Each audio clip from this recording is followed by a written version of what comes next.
Former Goldman Sachs insider Nomi Prinz will join us about all the scuttlebutt in the media.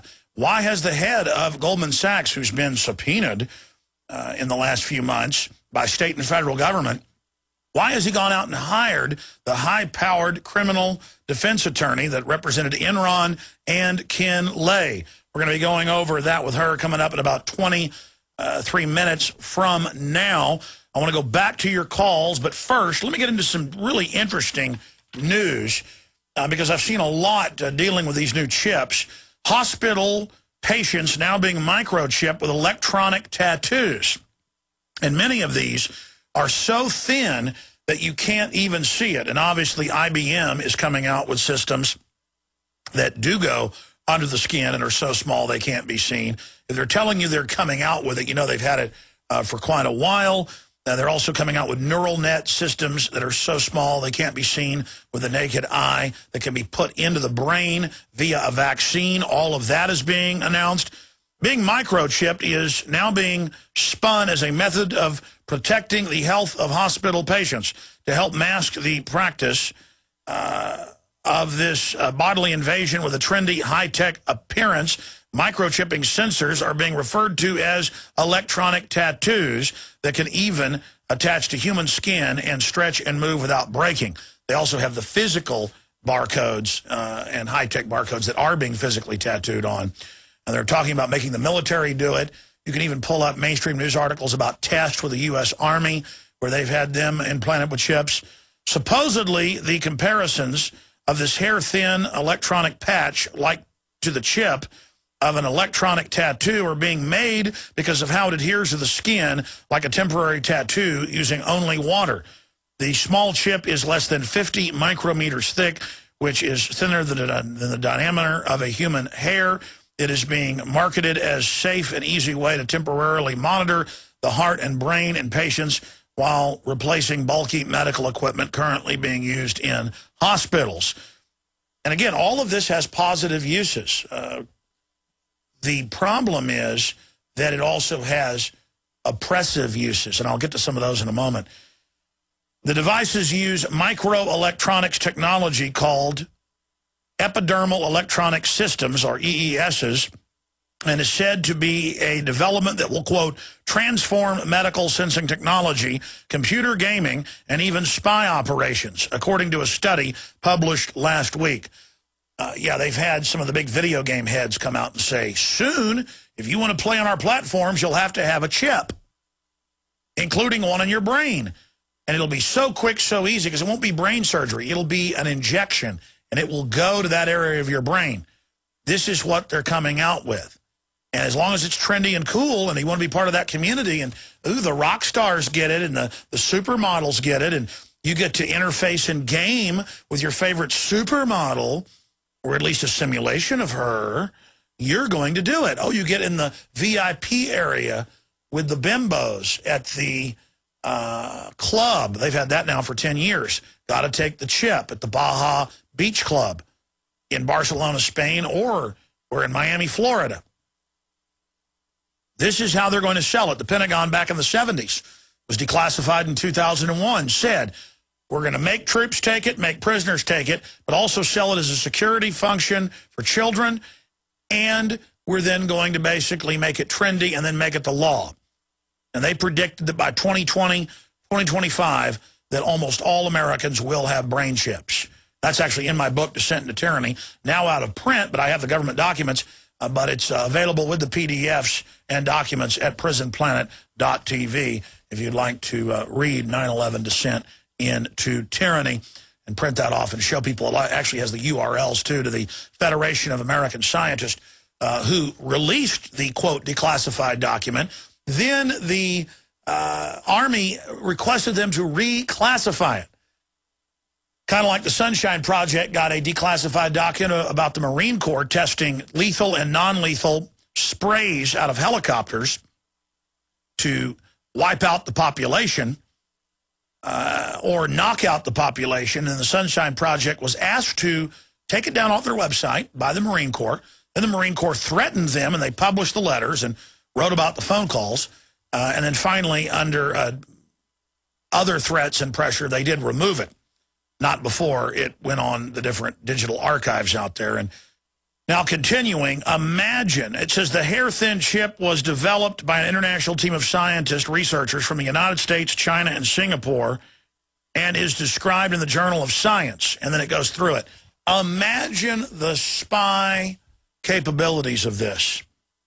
You think there's already problems with perverts that own salons or tanning places or gyms where good-looking women are working out, who are videotaping women in the shower or getting dressed? You think there's a problem with public schools under federal grants watching kids over their laptops at home and admitting it, or putting them in the school bathrooms just to see if they can get away with it? And in most places they do. Yeah, we're watching your sons and daughters shower. It's for their security. And then from Tennessee to California, it's come out in mainstream news that it's hooked into federal nets, and the feds are watching your kids. I mean, it's just stick their hands down your pants at the airport, microwave you. It's all about pimping. It's all about the pimp game. It's all about dominating, breaking your will, training you to accept more and more, moving the Overton window. What's the Overton window? We've talked about it for more than a decade. Glenn Beck's got a book out about it. That's why I'm mad at Glenn Beck, because the book is so accurate and so good. How can he then not tell the whole truth once he's on the air? Well, I guess he did start telling the truth and got fired. I don't want to get off into Glenn Beck. The point is that the Overton window is what is politically acceptable. 50 years ago, America was a different, safer place in many respects. But the family's a thing of the past in many cases. It's under assault where it's left. Crime has exploded. Society degenerated. They have moved the Overton window. They have gotten you to accept anything. And that's why they're going, yeah, there are some camps for your safety now. But you're still a conspiracy theorist if you think they're bad. They're there to help you. Okay? Now, speaking of drones,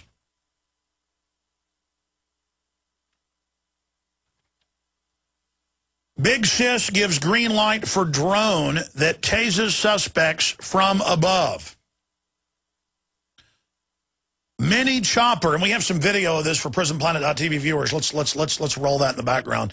Big Sis gives green light for drone that tases suspects from above. Now, I remember a decade ago in Jane's Weapons Quarterly seeing these drones that look like flying saucers. It's just a helicopter blade inside a protective dome that have long-distance taser rockets they fire at you, similar to what police have fired out of shotguns, nerve gas, knockout gas, regular shotgun rounds, poison darts, you name it. Now, they've got a new helicopter out that Big Sis is bellying up to and saying they're going to purchase some of.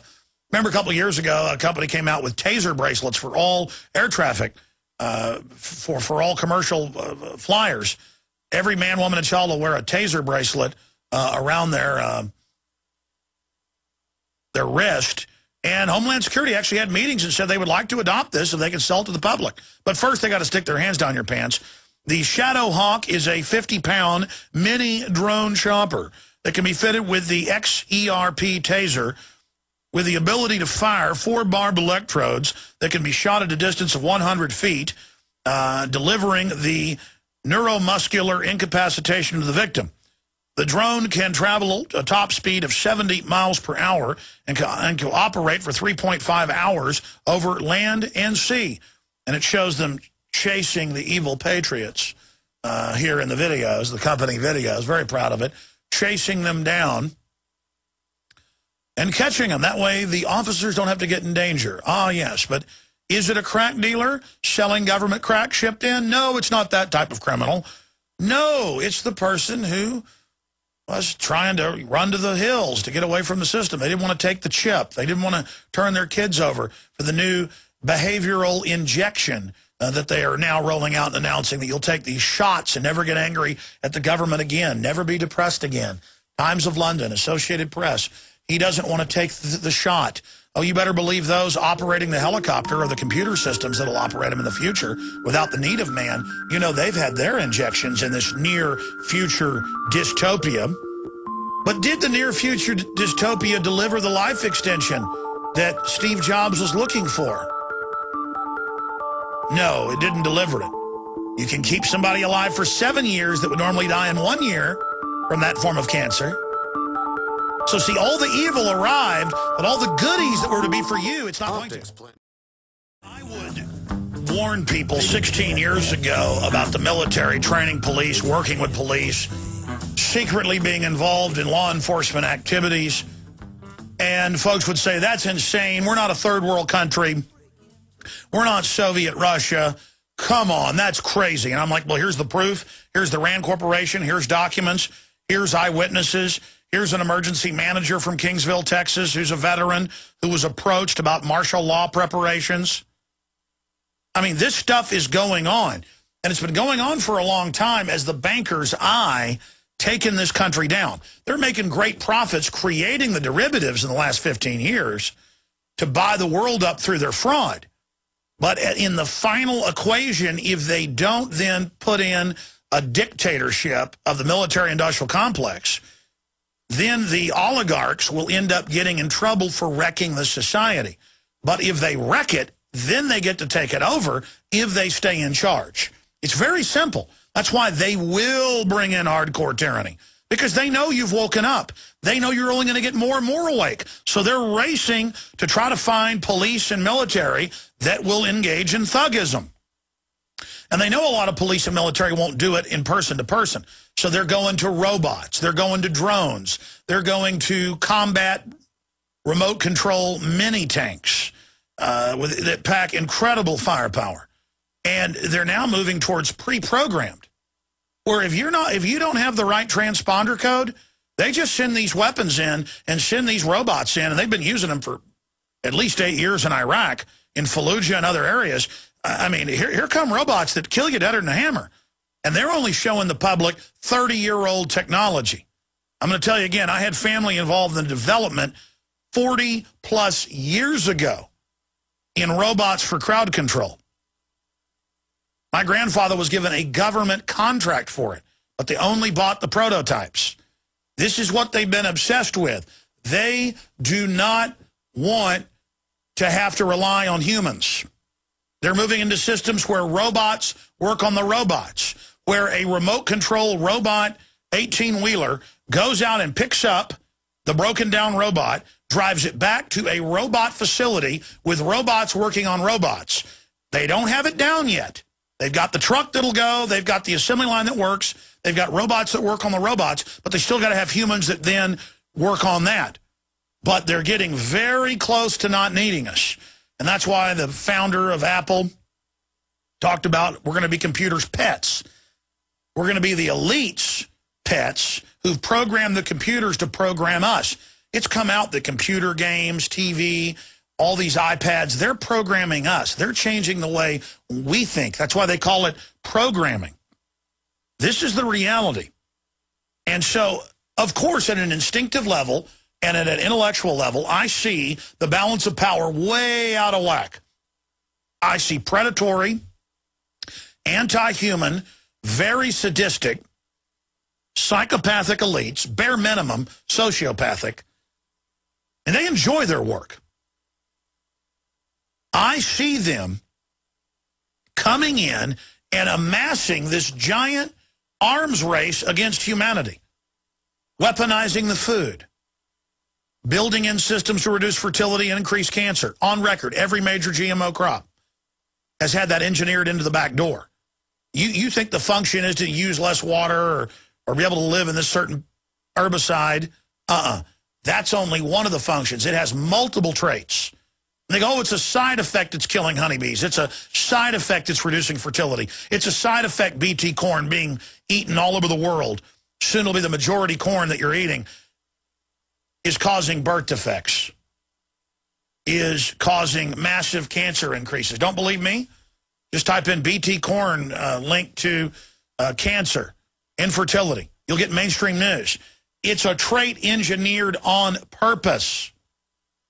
This is the situation that we're facing. This is the situation that we're dealing with as a society and a civilization. We're under attack.